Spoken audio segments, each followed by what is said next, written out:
இயேசு கிறிஸ்துவிடமிருந்து அற்புதங்களை பெற வேண்டுமானால் நாம் முதலாவது அவரது வல்லமையை விசுவாசிக்க வேண்டும். விசுவாசம்தான் அற்புதங்களின் அஸ்திபாரம். மார்க் 11ஆம் அதிகாரம் 24ஆம் அதிகாரத்தில் நீங்கள் ஜெபம் பண்ணும்போது எவைகளை கேட்டுக்கொள்வீர்களோ அவைகளை பெற்றுக்கொள்வோம் என்று விசுவாசியுங்கள், அப்பொழுது அவைகள் உங்களுக்கு உண்டாகும் என்று சொல்லப்பட்டிருக்கிறது. இரண்டாவது, நாம் அவருக்கு முன்பாக தாழ்மையுள்ளவர்களாக இருக்க வேண்டும்.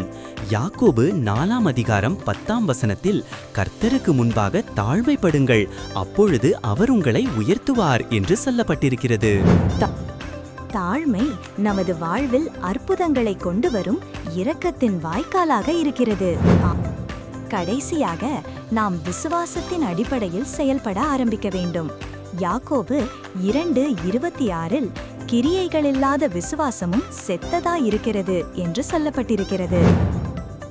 விசுவாசத்தில் தைரியமாக படியெடுத்து வைப்பது என்பது நாம் அவரிலும் அவரது வல்லமையிலும் வைத்திருக்கும் உறுதியான விசுவாசத்தை காண்பிக்கிறது.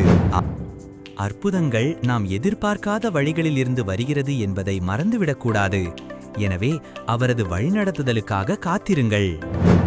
சுருக்கமாக சொல்ல வேண்டுமானால், அற்புதங்களை அனுபவிக்க விசுவாசியுங்கள், தாழ்மைப்படுங்கள், விசுவாசத்தில் செயல்படுங்கள். கர்த்தர் உங்களை ஆசீர்வதிப்பாராக.